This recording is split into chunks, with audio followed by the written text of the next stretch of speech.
Olá, bem-vindo de volta, você herético, alien ou mutante, não tema, pois a justiça imperial vai descer sobre você com a lâmina mortal dos Templários Negros e a sua cruzada eterna.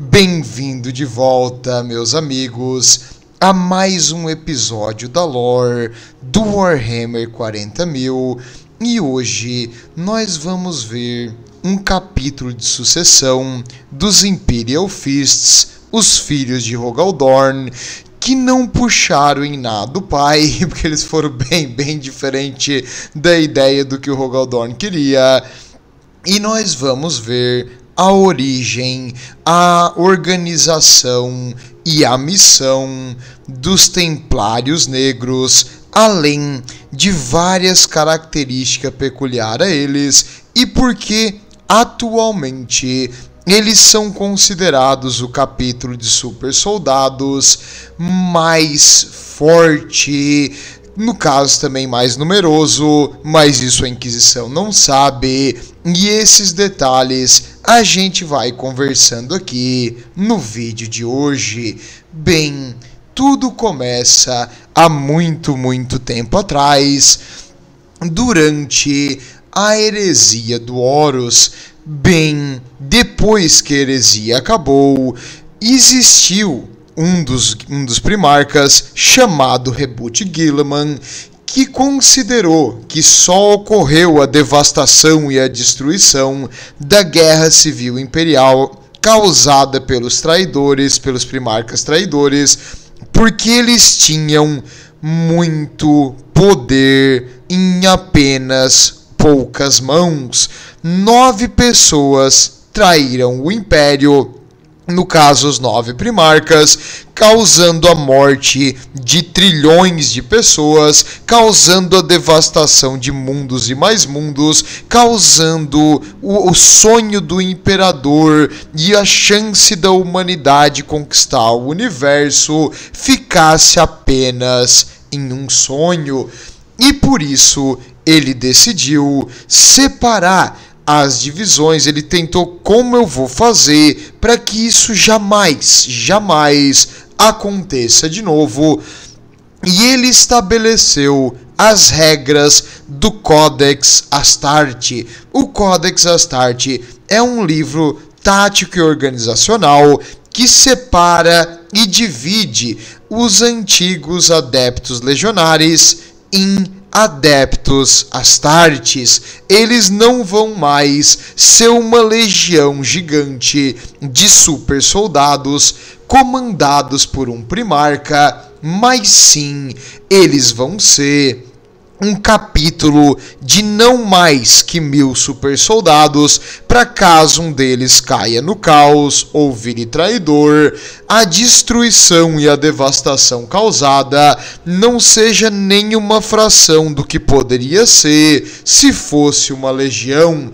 E o primarca que mais foi contrário a isso foi Rogal Dorn, dos Punhos Imperiais. Eu não sou um traidor, disse Rogal Dorn. Meus filhos não são traidores. Nós morremos lutando pelo Império. Nós não vamos se dividir. E aqui começou uma cisma e uma divisão entre alguns primarcas que apoiavam a ideia do Ultra Smurf, do Rebut Guilliman, e outros que concordavam com o Rogal Dorn, que não tinha sentido tu fazer isso aqui, porque eles eram leais, os seus filhos eram leais, e eles provaram isso pelas suas ações. E separar as forças vai deixar o Império mais fraco, e eventualmente os traidores vão voltar. E aí tu vai pedir para eles se separar também, para eles se enfraquecerem? Não dá, nós vamos lutar com eles em desvantagem. Assim começou a dúvida e a discussão.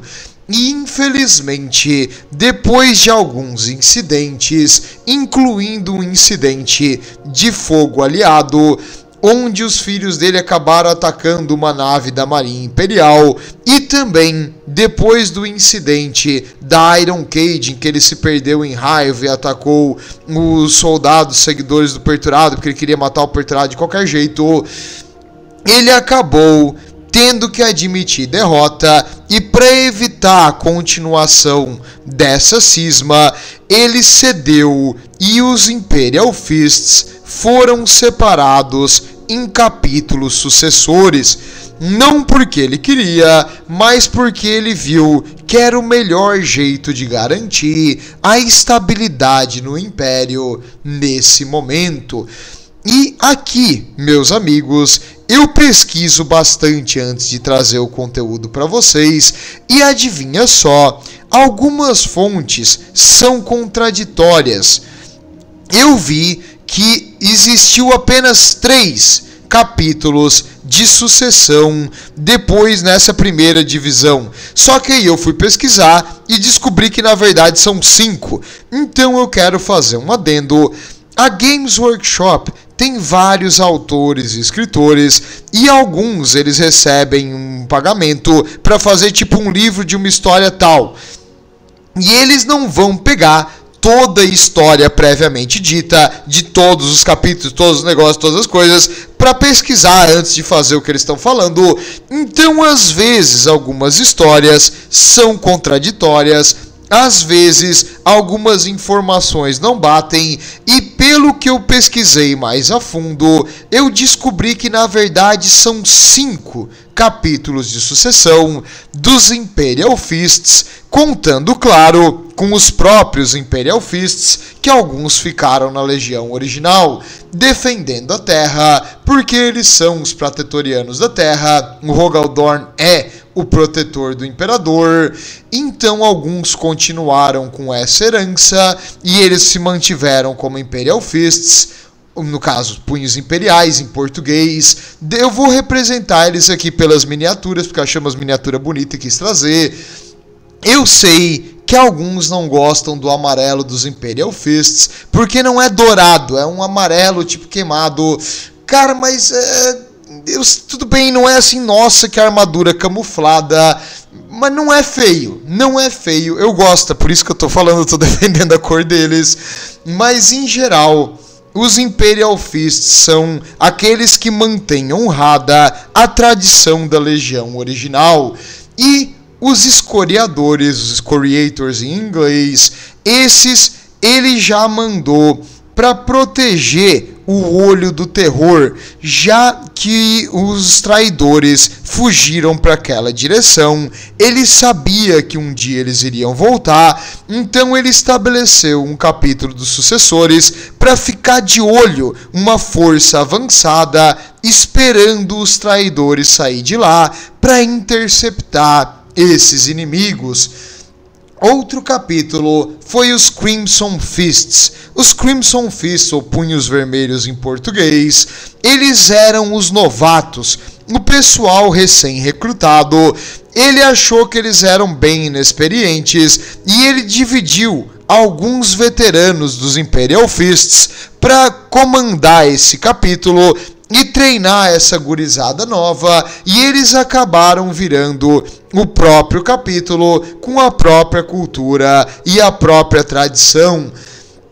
Outro capítulo formado nessa época foram os Fists Exemplar, os punhos exemplares. O Rogal Dorn escolheu um grupo pequeno dos Imperial Fists que mais representavam as virtudes que ele queria: a honra, a lealdade, a honestidade. Essas virtudes ele achava que era a melhor característica dele e da humanidade em geral. Por isso, ele separou aqueles que eram excepcionais nisso aí, e ele criou um capítulo modelo, e esse capítulo modelo recebeu o número de exemplares, porque era para dar o exemplo. Infelizmente, esse capítulo foi destruído em guerras futuras e os sobreviventes se dividiram em outros capítulos de Super Soldados. Lamentável, mas na história deles, eles são da segunda fundação.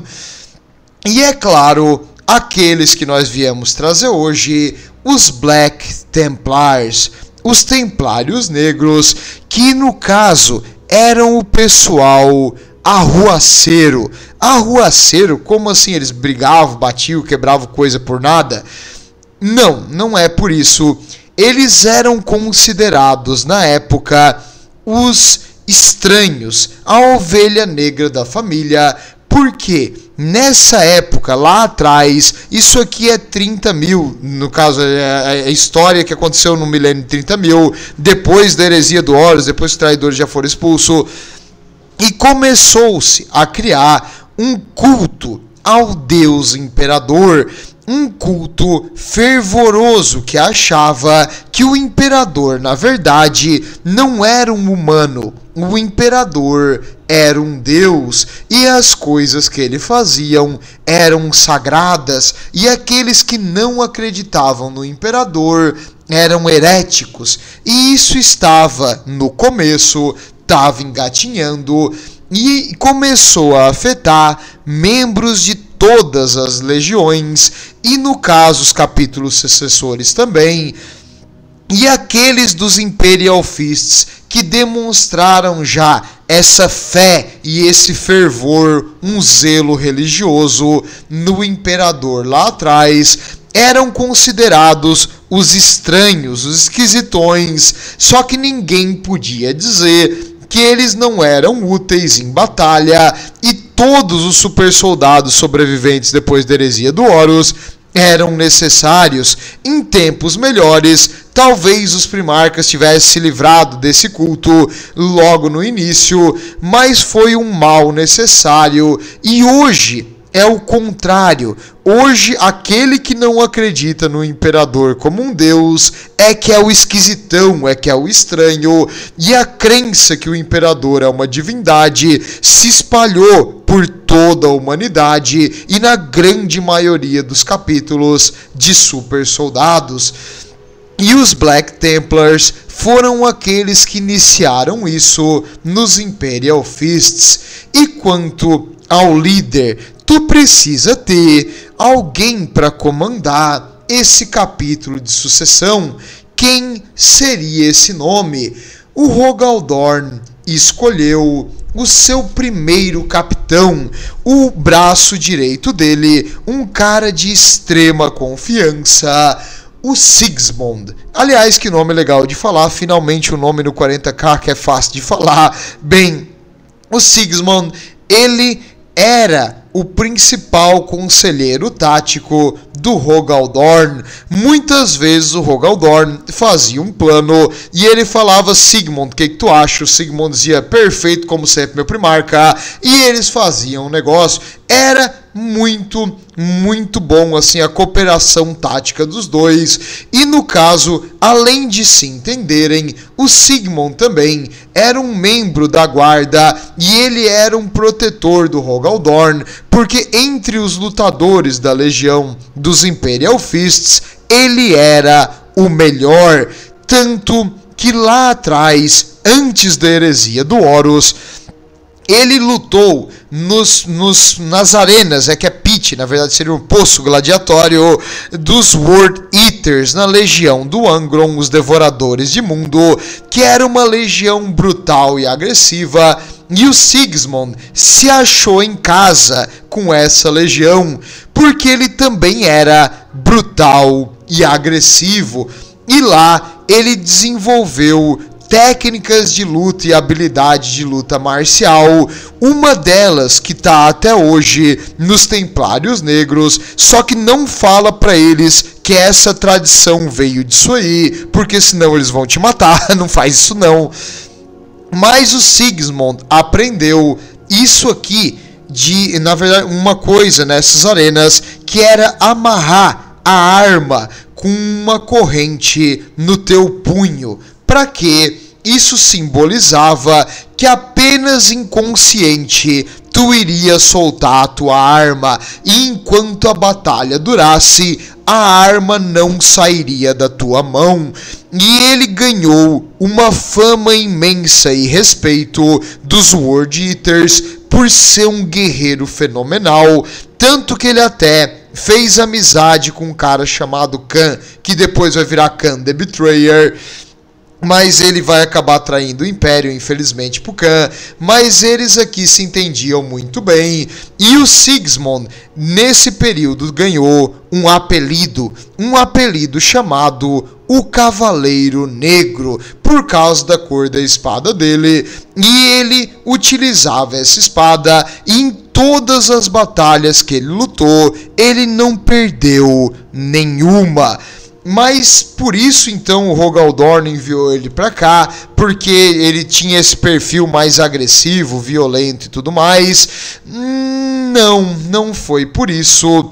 O Rogal Dorn ocorreu não vou dizer uma cisma, mas ele acabou perdendo o respeito pelo Sigismund quando ele descobriu que o Sigismund, depois de um evento... Aliás, é melhor eu contar. Eu tava pensando em fazer um vídeo só pra ele, mas aí acho que vai ficar muito extenso, então acho mais fácil eu contar que eu queria fazer uma surpresa. Assim, ó, o Sigismund, cara, ele era muito agressivo. Ele ficou um tempo com a legião dos World Eaters, ele aprendeu táticas e ele era amigaço do Rogal Dorn, e ele virou um dos comandantes mais efetivos dos Imperial Fists. E quando aconteceu a parte da heresia do Horus, depois do massacre em Estivan, o Rogal Dorn queria ter certeza do que estava acontecendo. E o Sigismund foi um dos primeiros a encontrar o Nathaniel Garo, que é um sobrevivente da Guarda da Morte, que veio com uma mensagem dizendo que as legiões, seguindo Horus, traíram o Império e decretaram que eles vão matar o Imperador. E quando Sigismund, ele foi um dos primeiros a ter esse contato com os sobreviventes lealistas das legiões que traíram o Império, então era o grupo que conseguiu fugir e sobreviver. Ele não acreditou, cara, assim, a visão de mundo do Sigismund caiu assim por terra. É como se tudo aquilo que tu acreditasse sumisse do dia pra noite. Tipo, tu foi enganado a vida inteira. O conceito dele de que os irmãos, os Astartes, iriam estar se matando, não faz sentido. Era impossível isso. É como se ao invés de chovesse água, choveria tipo diamante. Não tem porquê, não dá, não é concebível isso. Bem, de um jeito ou de outro, ele não querendo acreditar, não mudava os fatos. E o Rogal Dorn então pediu para ele liderar uma missão para ver se realmente isso tinha acontecido e para tirar o que estava acontecendo com os próprios olhos da legião dele. Quando ele foi fazer isso, ele teve o contato com a Elfrid Kila. A Elfrid Kila foi... na real, eu já vi o nome dela ser pronunciado várias vezes, de jeitos diferentes. Fale do jeito que você preferia, o Frat Kila, independente. Ela foi a primeira santa do Deus Imperador. Ué, santa do Deus Imperador, como assim? Durante a heresia do Horus, morte, medo, destruição se espalharam na galáxia. E morte, medo e destruição é aquilo que o caos se alimenta. Então, a energia caótica aumentando, combinado também com a crença de vários seres humanos e nessa época também alguns super soldados, que o imperador, na verdade, era uma forma divina, criou no imaterial uma figura chamada o Deus Imperador, uma espécie de Deus do outro lado, que era o que as pessoas imaginavam que o Imperador era. Era ordem, era honra, era lealdade, era enfrentar o caos.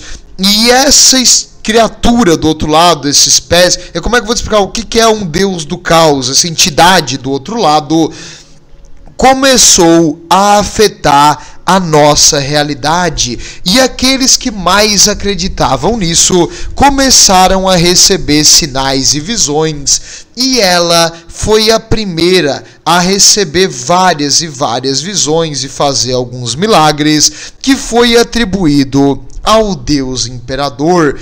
Um dos milagres dela, uma das visões, na verdade, foi chegar para o Sigismund e avisar ele da traição, e que se ele fosse para lá, ele iria, no caso, ele tinha dois caminhos para seguir. Ou ele ficaria do lado do Rogaldorn e no momento crucial ele iria morrer enfrentando o caos, porém a humanidade iria se salvar, ou ele iria se quebrar nesse desespero e o caos iria matar ele e ia acabar tudo com a vitória dos traidores. Então, no momento certo, ele teria que estar do lado do primarca dele. E isso deu a ele um propósito, porque ele estava sem sentido, assim, ele não conseguia pensar direito. E aquela crença naquela profecia, naquela visão do Deus Imperador, deu a ele uma razão, um objetivo claro e o que fazer. E era isso que ele precisava. Aí ele pediu para o Rogaldorn: pai, eu não vou, mande outro no meu lugar, eu quero ficar ao seu lado. E o Rogaldorn, sem entender nada, achando que ele estava falando isso porque ele queria participar da proteção dele e da defesa da terra, ele falou: ok, tudo bem. O Rogaldorn jamais imaginaria que ele tinha virado agora um crente no Deus Imperador, porque isso era errado. O Imperador falou que todo misticismo, toda crença, tudo mais, era errado. Ele não era um deus, ele era um humano extremamente foda, um humano perpétuo que não morria, um humano com poder psíquico, mais um humano. Não existem divindades, tira isso da cabeça, porque isso aí alimenta o caos. Claro, ele não podia falar isso abertamente, porque apenas tu saber que existe caos gera medo. E isso faz um ciclo vicioso, alimentando os deuses do caos. É difícil tu realmente se livrar desse destruidor primordial, que é as forças do imaterial. E eu gosto de trazer uma frase dela aqui também, porque é dela a mensagem que o Imperador vai proteger. Então vem até hoje isso, e ela baseou a crença dela no livro do Logar, dos Portadores da Palavra. Que coisa, né? Que ironia. Mas isso aconteceu, e a semente do culto imperial veio daqui. E quando o Rogaldorn descobriu que o motivo dele ter recusado a ordem foi por causa de uma crença religiosa, sendo que eles estão lutando para criar uma sociedade humana baseada em ciência, baseada em lógica, baseada em fato, o Rogaldorn não conseguiu aceitar e ele expulsou o filho dele da legião. Porém, nessa época, os traidores estavam vindo para a Terra, e esse momento ele não poderia ficar sem o seu melhor oficial. Então ele falou: aguarde, Sigismund, o que é teu tá guardado. Depois disso aqui tu vai se ver comigo, mas por enquanto eu preciso de ti na linha de frente. Então faz o que tu quiser, mas depois disso tu vai ver o chinelo. Bem, o Sigismund sabia que ele ia apanhar. O Sigismund até pediu pra morrer ali, mas o Rogaldorn não matou ele. Porque vai doer, não, vai doer. Mas não se preocupe, ele mandou ele pra linha de frente e ele participou das defesas no sítio da terra. Ele lutou bravamente, e quando em um momento que as esperanças pareciam perdidas, ele começou a brilhar e a armadura dele mudou. Ele começou a escutar uma voz e a armadura, que antes era aquele amarelo queimado, virou uma armadura preta fosca. E ele virou o verdadeiro Cavaleiro Negro. Nesse momento, com um vigor, assim, uma energia, ele começou a destruir os demônios, os traidores e qualquer força inimiga. E ele deu um vigor novo aos soldados próximos. Os Imperial Fists, que viram esse verdadeiro milagre, começaram a chamar ele de o campeão do Imperador. E com a espada dele amarrada no punho, ele foi decapitando traidores como se fosse... Cara, ele passava muito rápido, não tinha o que fazer. Era um verdadeiro milagre a habilidade, o vigor que ele adquiriu aqui. E esse milagre do Imperador vai afetar alguns dos seus irmãos de batalha, que depois da separação vão acabar fazendo parte dos Templários Negros. Bem, depois dos eventos do Sítio da Terra, ele então liderou esses irmãos agora que tinham fé no milagre do Deus Imperador e naquilo que o Sigismund pregava e naquele culto imperial, e eles decidiram seguir uma campanha de eterna cruzada. Ué, como assim eterna cruzada? O Imperador tinha feito a grande cruzada para levar a humanidade para o destino que é merecido, dominar o universo.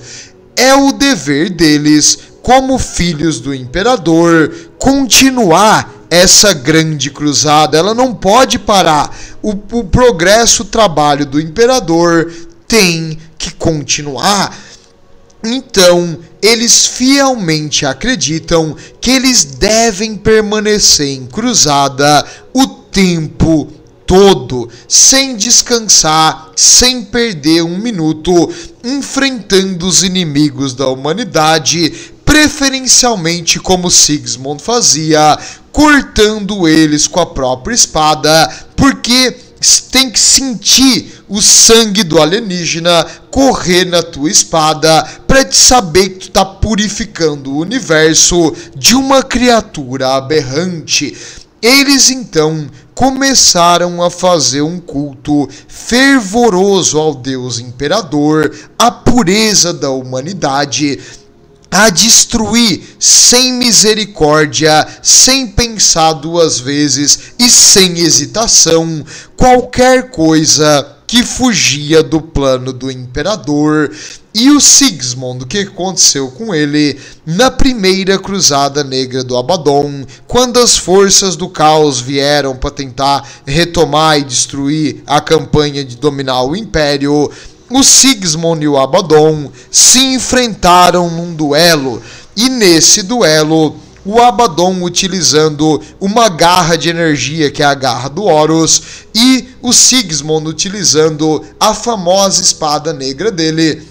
Ele saiu correndo e enfincou a espada no peito do Abaddon, que penetrou a armadura do traidor e no caso empalou ele no peito. E o Abaddon, mesmo extremamente ferido, não morreu. E com agora a espada presa no peito do inimigo, o Abaddon utilizou a sua garra para apertar e destruir, cortar a armadura, os ossos e os órgãos do Sigismund.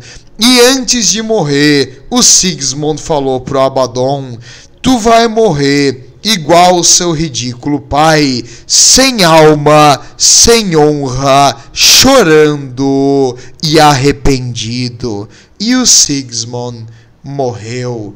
Triste, lamentável, mas o Sigismund foi o primeiro mestre do capítulo dos Black Templars, e eles o chamavam de High Marshal. Seria Alto Marechal, acho que é um termo legal, mas esse High Marshal até hoje é o título do primeiro entre os Black Templars, o comandante de todos os Black Templars em existência. depois dos eventos da separação ali dos capítulos as legiões em capítulos de sucessão, os Black Templars então começaram a sua cruzada. Eles são atualmente o capítulo que mais permaneceu em cruzada entre todos os outros. Eles estão há 10 mil malditos anos voando de lugar para lugar, matando alienígenas, enfrentando heréticos, e qualquer um que se rebele contra o Império vai ter que sentir a justiça imperial proveniente das suas espadas ou das suas pistolas Bolter. Eu comentei que o cargo maior não se chama de Chapter Master, e isso não se resume apenas ao maior dos cargos. Como eles funcionam? Eles são totalmente diferentes de um capítulo convencional.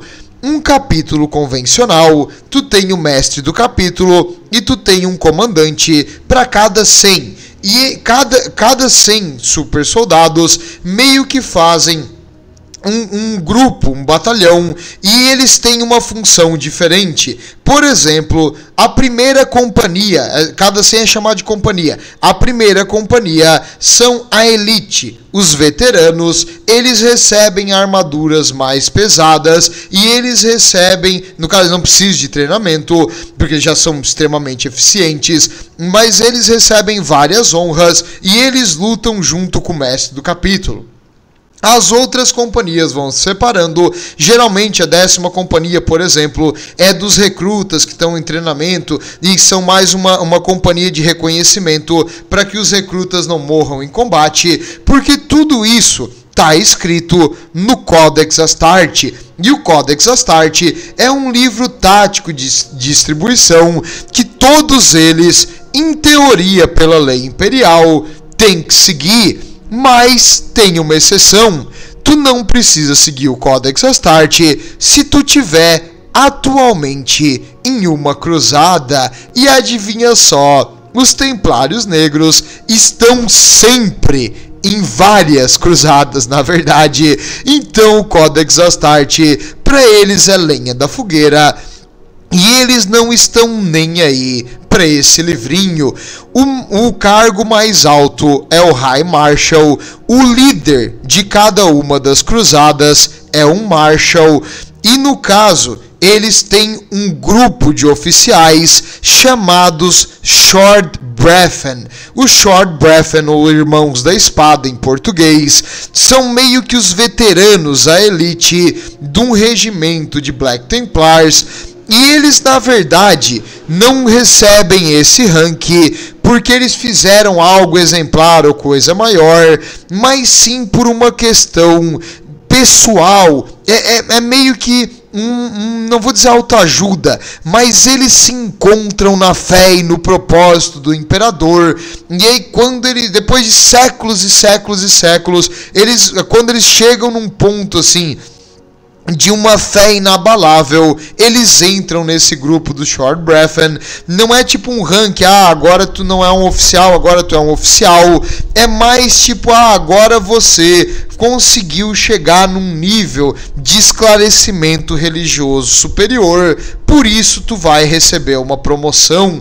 Não é simplesmente por mérito em batalha, por lutar ou por ganhar alguma coisa. É algo deles ali, uma coisa de resistência espiritual e demonstração de fé, porque eles são um capítulo extremamente religioso. Até aqui vem um erro.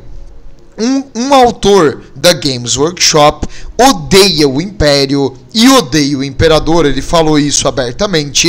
E num livro dele, ele falou que o Alto Marechal dos Black Templars disse não, na verdade nós não cultuamos o Imperador como um deus. Não, tá me zoando, cara, tu não sabe o que tá falando, isso é bobagem.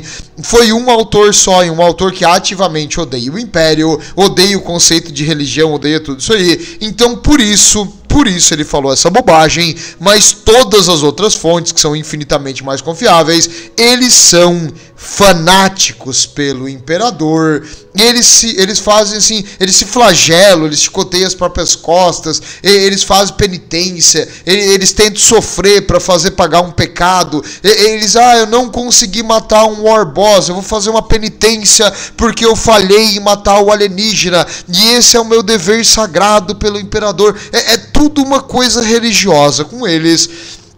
Todos os inimigos do Império para eles são heréticos, então é isso, eles são um tema religioso total, tanto que eles são tipo Black Templars, que é tipo os cavaleiros em cruzada, entendeu? Tipo, né? Dá para ligar os pontos, e eles não, então, obedecem o Codex Astarte.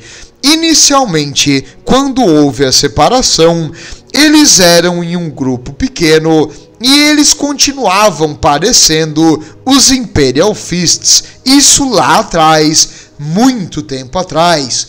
Porém, depois de séculos, milhares de anos, na real 10 mil anos, em Cruzada Eterna, a aparência, a doutrina e as tradições da Legião foram totalmente contrárias ao que eram lá atrás, quando eles eram Imperial Fists. Eu falei que eles estão sempre em cruzada.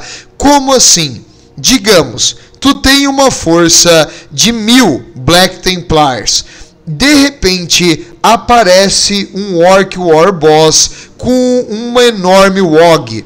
800 deles vão ser separados. Um Marshal vai ser escolhido. Ele não vai ser o comandante para sempre, só vai ficar um tempo. Ele vai para lá para lutar, levando 800 deles. Porém, houve ali uma pequena rebelião num planeta que está pedindo ajuda, e acredita-se, veio um Inquisitor falar com os Black Templars, que naquela rebelião talvez tenha algum fundamento de caos, então precisa ser investigado, mas não é nada confirmado. Então eles separam 70 e vai para lá junto com a Inquisição, com uma outra cruzada. De repente, acontece um ataque dos Eldar, que aproveitaram que a humanidade está fraca, e os malditos elfos aproveitando. É que o elfo é tipo um parasita, ele só vem quando o corpo está fraco, porque eles não têm coragem de bater de frente. Então eles começam a atacar e pilhar. O resto vai para lá em uma terceira cruzada. Já aconteceu 14 cruzadas simultâneas. E normalmente, quando alguém fala cruzada, normalmente é um número grande de super soldados que vai. Não é tipo uns 50, 100, como eu falei aqui nos exemplos. Geralmente vai ser no mínimo, uns 300 aí para fazer um peso. Então, se já teve 14, cara, não é por nada, mas eu acho que 14 vezes 300, se tu considerar o mínimo, dá mais do que o Codex prega que um capítulo de super soldado pode ter, não é?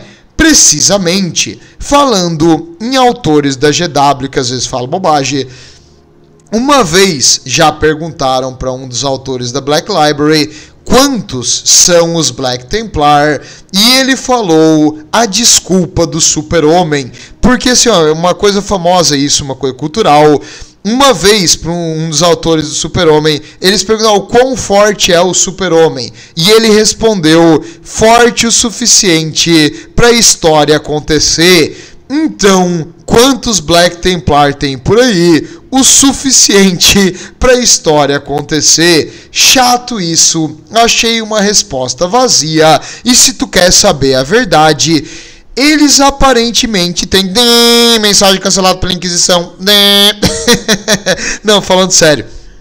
Eles têm em torno de 5 a 6 mil irmãos de batalha.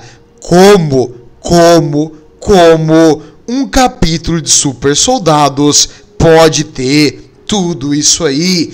Primeiro, porque há malditos 10 mil anos eles estão por aí matando os inimigos da humanidade com um fervor incontestável. A lealdade deles ao Império, ao Imperador, é incontestável.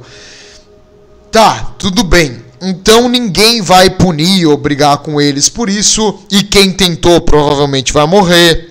E vai conseguir inimigos em vários lugares altos, porque eles salvaram já centenas de mundos por aí e continuam lutando incansavelmente pelo Império. Então ninguém vai ser louco de se meter com ele. Até a Inquisição não se mete com eles, porque não tem sentido. Aliás, a Inquisição usa o serviço deles muitas vezes. Então pra quê tu vai se meter no ninho de vespa de regata? Não tem por que tu fazer isso. Deixa eles quietos, não se mata. Bem, não só por esse fato, mas também como eles estão em Cruzada Eterna, é meio que uma coisa técnica, que eles podem ter um número um pouquinho maior. Esse negócio técnico poderia ser um número um pouquinho maior, pode ser tipo uns 1.200, cara, não 6.000. Então eles exageram um pouquinho. E eles fazem isso também, dividindo as forças deles em 3 grupos de operações principais. Pelo menos a maior parte do tempo, eles estão divididos em 3 teatros de operação. Então não está todos os 6.000 deles em um ponto só. Claro, o High Marshal, o comandante principal, teoricamente é o líder de todos, mas eles geralmente se subdividem e eles resolvem as coisas em grupos pequenos. Então tu nunca vai ver tipo 2.000 deles num ponto só. E como eles estão em cruzada, eles estão sempre sofrendo baixas e outros estão repondo seus números. Então, Inquisitor, não, nós seguimos o Codex, não se preocupe. A questão é que a gente esperava que ia ter 200 baixas nessa campanha e a gente só teve 20. Então nós estamos com 180 a mais aqui, mas é uma coisa temporária. A gente vai parar de recrutar até baixar de 1.000. Fica tranquilo, Inquisitor. Volta lá para aquela tua mesa enquanto eu tô aqui resolvendo os problemas do Império com as minhas próprias mãos. Mas não se preocupe, Inquisitor.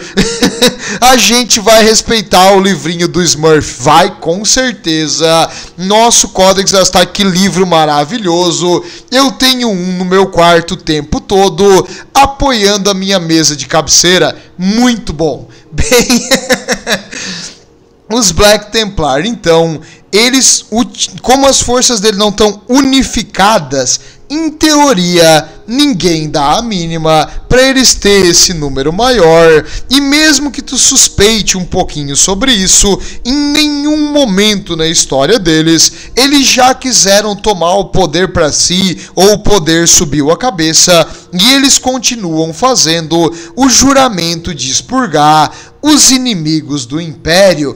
E hoje em dia, eles viraram um capítulo cheio de peculiaridades e tradições. A questão de amarrar a arma no punho com uma corrente, que é tipo uma coisa simbólica ali para a batalha, continua até hoje. Eles preferem lutar no mano a mano, não por uma questão de sede de sangue e violência, mas sim porque eles sabem que um grupo de super soldados é extremamente mais efetivo cortando o inimigo no meio do que a longa distância. A longa distância, o inimigo pode usar um canhão, uma arma de alta explosão, que talvez consiga machucar o super soldado, mas um tal com uma faca vai fazer o quê contra um tanque que anda com uma espada motosserra? Então eles sabem que a maior força do super soldado é no mano a mano. Por isso, eles lutam perto e pessoal com os inimigos. E acredite, nenhum deles nem pisca na questão de sair correndo sobre fogo pesado para decapitar o inimigo em qualquer lugar. Felizmente, eles não precisam disso. Graças à benção tecnológica do Imperador, eles conseguem se teletransportar, eles têm cápsulas de descida, eles usam equipamentos de pesados de transporte. Aliás, eles usam veículos pesados para levar os soldados até a frente de batalha, para que eles fiquem o mínimo possível sob fogo inimigo, e para onde eles estão, eles forem úteis para matar os inimigos da humanidade. E eu disse, eles preferem lutar no mano a mano, eles não lutam exclusivamente no mano a mano.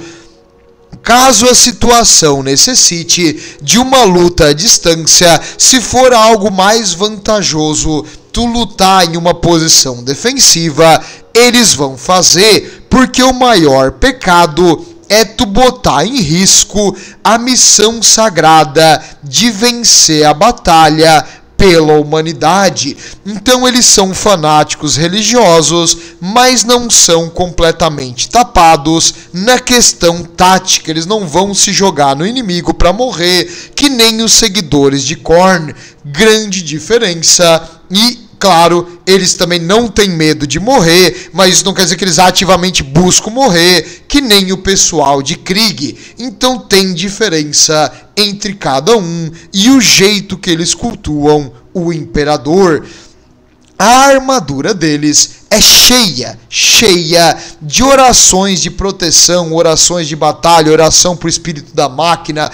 Eles são cheios de oração de força, de vigor, de resistência.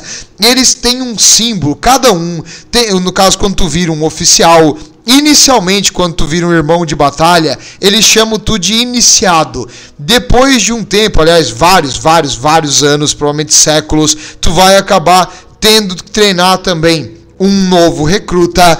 Como é que eles treinam um novo recruta? Acho que eu não falei sobre isso. Bem, eles são um capítulo baseado em frota.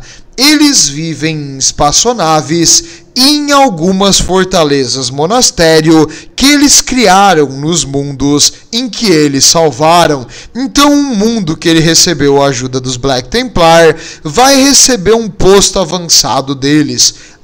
Eu quero me juntar aos Black Templars. O que eu preciso fazer? Primeiro, tu tem que chegar nesse mundo avançado, no caso, no posto avançado deles, que geralmente é bem difícil, e se tu conseguir chegar lá, eles vão te dar a chance de ter um treinamento rigoroso. A maioria das pessoas não sobrevive a esse treinamento. É coisas como sobreviver tipo semanas sozinho na floresta. É tipo tu fazer uns treinamentos físicos que fazem o coração da pessoa parar se tu não tem uma boa resistência. E apenas os melhores dos melhores, os que têm mais força de vontade de não desistir, vão conseguir superar. E se tu quiser desistir, bem, o treinamento é segredo, então ninguém sai de lá vivo se tu não passar. Mas conseguindo passar, agora tu vai receber o processo de começar as modificações genéticas para transformar o teu corpo em um super soldado. Isso a gente chama de Neophyte. Como eles já salvaram milhares de mundos galáxia fora, eles têm uma quantidade bem grande de fortalezas e bases avançadas, então sempre tem um fluxo de novos recrutas aparecendo. E esses recrutas, os Neophytes, vão ter que ficar sobre as asas de um iniciado. Como assim? Um irmão de batalha já formado vai pegar um desses recrutas e vai levar ele consigo aonde ele for. Ele vai ensinar para esse recruta como ser um fiel ao imperador, a história do capítulo, a história dos heróis do capítulo, a história do que ele tem que fazer, vai treinar ele em combate, em guerra e tudo mais, preferencialmente na prática. O recruta, o Neophyte, vai lutar junto com o irmão de batalha. Peraí, tá dizendo que cada irmão de batalha pode ter um Neophyte, não é? Isso. E tu tá dizendo que eles são 6.000, não é? Exatamente. Então quer dizer que eles podem ter até uns 6.000 Neophytes? Isso mesmo. Tá me zoando, né? Eles cagaram pro Codex Astarte, né? O Codex Astarte diz que tu pode ter uns 100, no máximo 200 ali, se tiver tido muitas baixas. E esses caras tem tipo... eles podem ter mais de 5.000 malditos recrutas esperando pra virar um irmão de batalha? Isso. Isso mesmo, mas não se preocupe, porque a maioria deles não vai chegar ao rank de iniciado, porque ele está aprendendo em batalha. E o Neophyte, ele quer mostrar que ele tem capacidade, ele quer mostrar que ele tem fervor, que ele tem zelo e que ele não tem medo de morrer. E ele vai se botar numa situação perigosa, muitas vezes para tentar, na cabeça dele, salvar o irmão de batalha. Ele vai se jogar na frente de uma bala, ele vai enfrentar um Orc War Boss sozinho. E a maioria deles não sobrevive ao processo, mas aqueles que viram iniciados, esses são já veteranos, extremamente competentes, todos eles são brutais. Depois de centenas de anos como iniciados, alguns vão ser escolhidos para ser promovido a um oficial, que seria um irmão da espada. E esses oficiais, quando necessários, vão receber um cargo de comando, digamos em uma cruzada ou uma missão, caso necessário, e os outros vão proteger os oficiais e o pessoal de comando. Eles também têm chaplains, que faz a parte espiritual deles. Cara, imagina que chaplain chato que deve ser esses aqui, porque eles já são todos tipo uns fervorosos religiosos, e o chaplain é o que garante que eles são fervorosos religiosos. Então você já rezou 8.302 vezes pro imperador hoje? Ainda não? Porque qual a sua desculpa? Vai lá e reza 16.000 então, para compensar a tua falta de fé. É um saco, mas funciona. Eles são totalmente inabaláveis com questão ao dever. Falando nisso também, eles têm apotecários, aqueles que pegam os irmãos feridos para tratar as lesões, recuperar a ginside e fazer a parte corporal, né? Porque o chaplain, ele mantém o teu espírito e a tua alma segura, e o apotecário o teu corpo. E quanto aos bibliotecários, não. Psico é coisa do imaterial, psico é coisa das forças do outro lado, então a gente não aceita psicos nenhum, zero. E se eles acharem um psico por aí, geralmente eles atiram primeiro e aviso para levar para a terra depois, para ver se dava para sancionar. Eles não gostam nem um pouquinho de psicos. E falando nisso, nenhum psico então eles gostam. Tá, tem exceções, exatamente 3 exceções. Os Grey Knights, eles gostam porque eles acham que os Grey Knights são abençoados e escolhidos pelo imperador, porque os Grey Knights, eles meio que foram feitos com a semente genética baseada no DNA do imperador, então eles acham que eles são sagrados, por isso eles respeitam os Grey Knights. E também a guilda de navegação e os astropatas. Eles respeitam os psíquicos sancionados e nobres que já vêm de uma longa linhagem, porque eles consideram que a habilidade deles vem do imperador. Esses aí, eles não matam, mas os outros geralmente morrem. Então não queira ser um psico perto deles, não vai terminar bem pra ti. Espero que tu tá com o teu documento tudo atualizado, bem abençoado ali pela administração imperial, com um selinho de pureza, porque senão a espada motosserra intensifica. E hoje em dia, então, eles são o capítulo mais fiel e zeloso a missão original do imperador, se tu considerar que a missão original do imperador é acabar com todos os alienígenas, heréticos e mutantes, se tu considera que a missão do imperador era trazer uma época abençoada à humanidade, não por deuses ou mitologia, mas sim por ciência, razão e lógica, enfraquecendo o imaterial, e transformando a galáxia num lugar melhor, permitindo à humanidade se livrar das correntes opressoras do imaterial e finalmente ter uma época de ouro merecida e dominar as estrelas. Aí lamento te informar, mas eles não podiam ter se desviado mais desse caminho original, porque a crença, a fé, acaba causando alterações do imaterial. Então a fé deles é uma ironia, porque eles acham que eles estão fazendo o que o imperador queria, e o imperador falou de novo e de novo e de novo: eu não sou um deus, eu sou um humano, não me cultuem, parem com isso. Não deu certo, pessoal. Aliás, eu acho que os Black Templars não leram o memorando. Eles não leram o Codex Astarte, não lendo o memorando. Tem até um memezinho que eles não sabem ler. Acho que faz sentido. Eles se recusam a aprender a ler para não precisar ler essas coisas.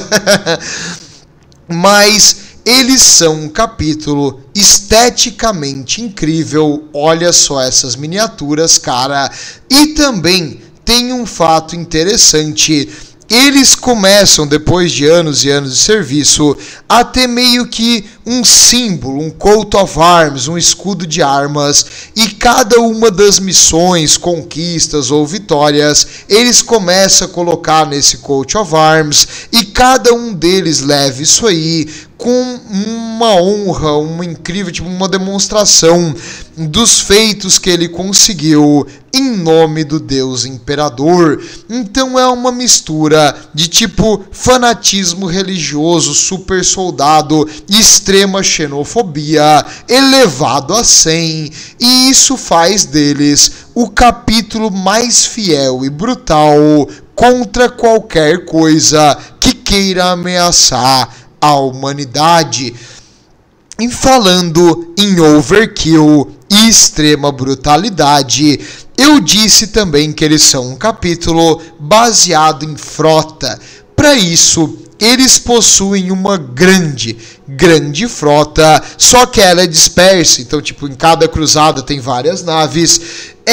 Eles têm um número gigantesco de soldados, eles têm um número gigantesco de naves.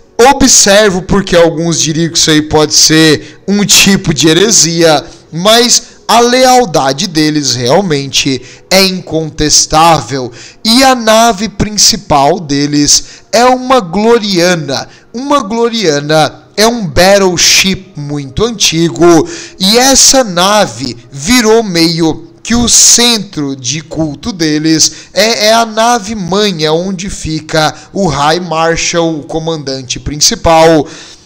E as relíquias mais sagradas da Legião, o número deles é grande, mas não chega a Legião. As relíquias mais sagradas do capítulo e os coat of arms, esses escudos de arma, esses símbolos dos heróis da Legião, ficam colocados na nave mãe principal. Eles chamam essa nave de o Cruzador Eterno, The Eternal Crusader, o Cruzado Eterno, acho que seria o termo correto. The Eternal Crusader, então, foi recebido deles na época, lá atrás, na fundação, era dos Imperial Fists, e foi um presente para eles para começar a sua campanha. Eles possuem base em vários mundos, mas normalmente essas bases não têm mais do que 12 super soldados, e elas servem mais como um depósito, uma fortaleza avançada e um local de recrutamento de novos recrutas. A maior parte dos soldados deles estão em naves servindo o Império por aí. E falando nessas pequenas fortalezas de recrutamento, elas também são essenciais como pontos de logística. Como assim? É lá que eles armazenam suprimentos, é lá onde os feridos são tratados, é lá onde peças sobressalentes ou veículos são colocados para reparar e trocar. Por isso, muitas vezes eles criam novas fortalezas quando eles estão em missão, e quando um local já está calmo há muitos e muitos séculos, eles às vezes abandonam uma fortaleza, mas eles deixam ela meio que semi-pronta. Caso necessário, eles simplesmente reativam. E elas servem então como uma base avançada, um ponto de descanso, apesar de raramente descansar, mas se alguém está ferido ele vai ter que ficar ali, e ali ele acaba supervisionando o treinamento, então o tempo dele não é jogado fora. E assim, os Black Templars criaram uma estrutura de logística e recrutamento muito firme, que conseguiu manter, apesar de baixas, assim, eles são muito bons, então eles não morrem tanto, mas eles estão lutando o tempo todo, em todo lugar, vai acabar tendo atrito. Então, apesar das baixas em diversos frontes no universo, eles continuam sendo hoje o capítulo de super soldados com o maior número da galáxia. Por isso, eu digo que eles são considerados os mais fortes, mas eles não estão todos em um ponto só, eles estão separados por aí. E eu tenho que dizer, enquanto eu pesquisava as miniaturas deles, cara, que capítulo bonito! Olha só, é uma mistura de uma armadura. A armadura é fácil de pintar, porque tu pinta a base ali de preto fosco, e aí tu dá uns detalhezinhos ali para dar tipo um brilho de luz, um efeito de luz. E depois eles usam tipo uns tecido branco por cima da armadura, e nesse tecido tem tipo um simbolismo religioso, tipo umas escrituras, uns símbolos imperiais, umas coisas assim. E o símbolo do braço deles tem vários tipos diferentes. O mais comum é uma cruz escura no fundo branco, mas pode ser ao contrário para o Chaplain, pode ser com uma região vermelha para indicar um irmão da espada. Tem o simbolismo no braço deles, varia o rank e o tipo de soldado que eles são, o que é legal. É um diferencial. Os Neophytes vão lutar junto ali, tipo, para levar o tiro pro pessoal mais veterano e que custa mais pontos no jogo de mesa. Em si, esse aspecto meio religioso deles é legal. Eles possuem uns Tech Marines, porque eles também têm equipamento avançado. Os Tech Marines geralmente pintam a armadura mais de vermelho, porque é o símbolo de Marte, mas eles ainda ficam com algumas iconografias do capítulo, porque senão o espírito da máquina fica triste. E eles utilizam armas de vários e vários tipos, geralmente abençoadas várias vezes, o que faz elas ficar extremamente efetiva contra demônios e criaturas caóticas, mas um tiro de uma arma de plasma vai matar o negócio do outro lado de qualquer jeito. E falando em veículos também, equipamentos pesados, eles possuem vários e vários equipamentos para o campo de batalha, principalmente transportes e tanques pesados, mas também Thunderhawks para transporte de unidades, porque eles são incrivelmente móveis, eles têm que estar de um ponto a outro bem rápido, e onde há um alienígena ou um inimigo da humanidade, eles têm que chegar para ontem, enquanto não terminar o juramento eterno da cruzada. Enquanto um inimigo da humanidade respirar, eles vão lutar e eles vão fazer o possível para dar o máximo de si por esse objetivo. E falando em alguém que dá o máximo de si por um objetivo religioso fanático, o atual mestre do capítulo é o High Marshal Helbrecht. Nós vimos ele em Armagedon, liderando a resistência. O Helbrecht, meus amigos, ele é o comandante de todos os Black Templars, só que é claro, ele delega para os comandantes de cada cruzada o comando de forças menores. Ele não vai estar levando uma força de uma legião por aí, mas ele sozinho já é quase um primarca. Tu não tem noção da força inabalável desse monstro. Em Armagedon, os Black Templars mostraram para que vieram, e depois que eles apareceram, o Ghazghkull percebeu que a batalha estava meio feia e ele decidiu vazar. A força das naves dos Black Templars foi a que transformou a batalha no espaço de uma força totalmente dominada pelos Pele Verde, onde o Império podia apenas causar pequenas lesões, para uma força meio a meio. A Marinha Imperial, com o reforço dos Black Templars, ameaçou a superioridade de Void da frota do Ghazghkull, e o Ghazghkull, sendo um orc inteligente, escapou. E eles então desceram para o planeta para limpar as ondas dos Pele Verde. Essa foi uma das primeiras missões que o Helbret comandou nas suas cruzadas. Uma outra interessante foi quando ele teve que enfrentar uma invasão dos Necrons em um planeta chamado Schrödinger 7. Nesse planeta de Schrödinger 7, ele ficou cara a cara, ou melhor, cara a máquina, contra o Pharaon, o Stormlord, um Overlord dos Necrons, um Necron de alta hierarquia que conseguiu manter, através de uma imensa força de vontade e capacidade, a sua consciência e inteligência depois do processo de transformação de máquina, e é eles que comandam as legiões dos Necrons. O Helbret começou a derrotar Necron pra lá e pra cá, destruir os tanques pesados, matar todos os Necrons. Matar não, né? Destroçar os Necrons, porque tu não consegue matar o que já não tá vivo. Até chegar no Necron mais alto e cheio de iconografia dourada e brilhante em verde, que ele achou ser o líder dessa força de alienígenas. E então o Pharaon deu um sorrisinho na máquina dele e falou: parabéns, patética criatura de carne e osso, por chegar até aqui. Ele deu a ordem, os seus soldados pararam de intervir e ele puxou a sua arma de energia e falou: eu vou mostrar a você que a resistência é inútil. Nesse momento o Helbret já estava voando para cima dele e ele começou a trocar a espada de energia batendo na alabarda de energia do Necron, e eles começaram a se enfrentar. O Necron foi pulando para trás e o Helbret utilizando toda a sua força e peso para tentar desbalancear o Necron. Mas ninguém chega a ser um Overlord Necron sem milênios agora de treinamento e habilidade em batalha.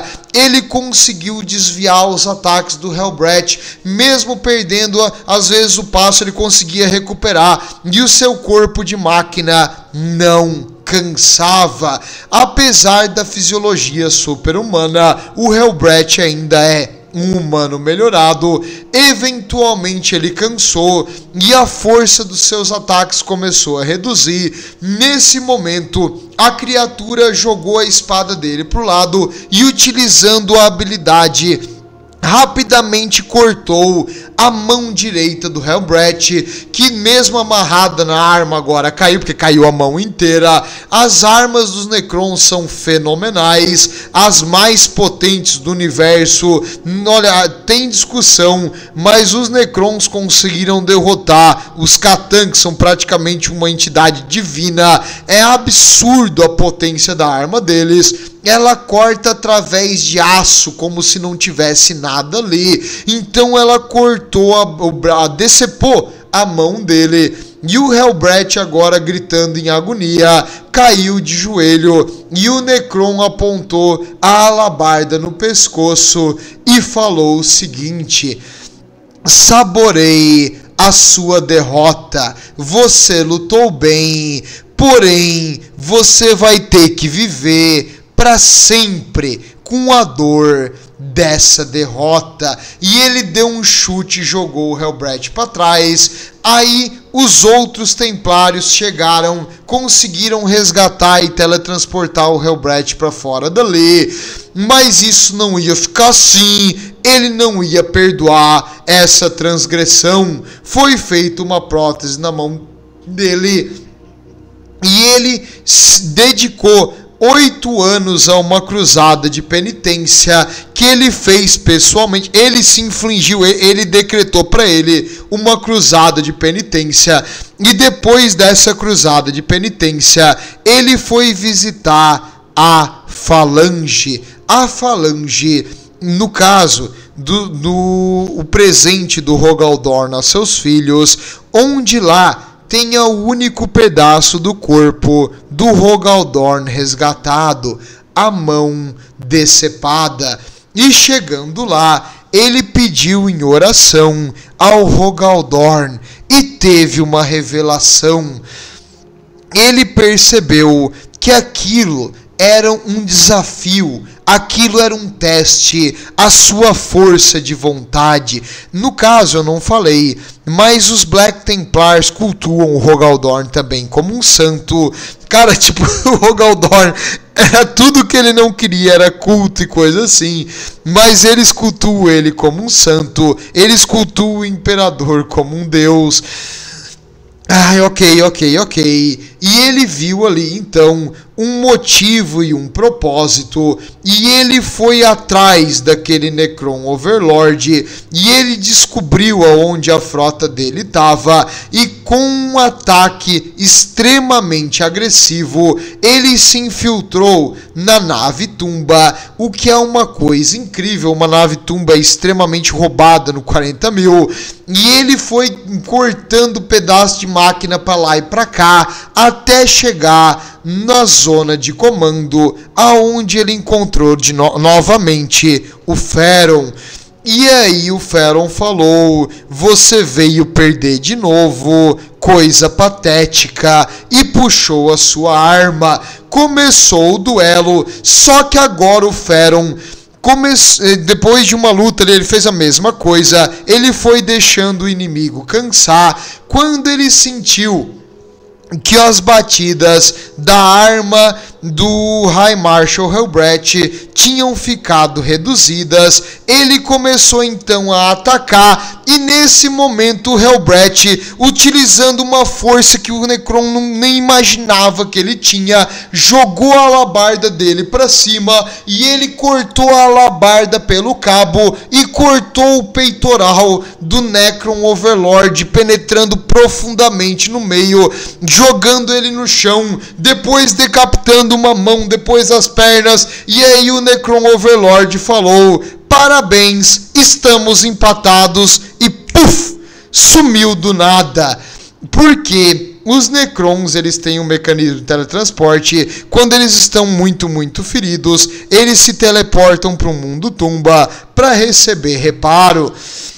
Nesse momento, cara, no vácuo do espaço, onde o som não se prolifera, deu para escutar o grito de ódio do Helbrecht, e reza a lenda que ele destruiu a nave Tumba pedaço por pedaço, pessoalmente. Se isso é verdade, ou se eles simplesmente colocaram um monte de explosivo nos reatores e viram tudo explodir pelos ares, não sei. Mas com a raiva que ele sentia de ter finalmente conseguido executar aquele alienígena que causou tanta dor e vergonha para ele, é bem capaz dele ter realmente feito isso.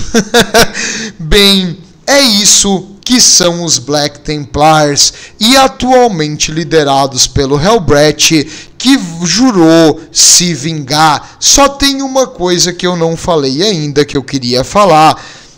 Eles têm um rank especial, um rank diferente, chamado o Campeão do Imperador.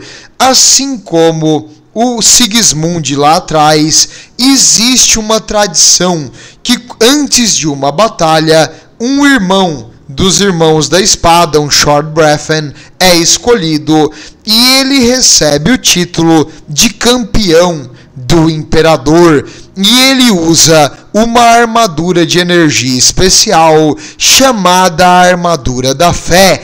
E ele recebe uma arma de energia especial chamada Black Sword, a Espada Negra, que representa, e diz a lenda, que é a mesma armadura e a espada que o Sigismund usou lá atrás.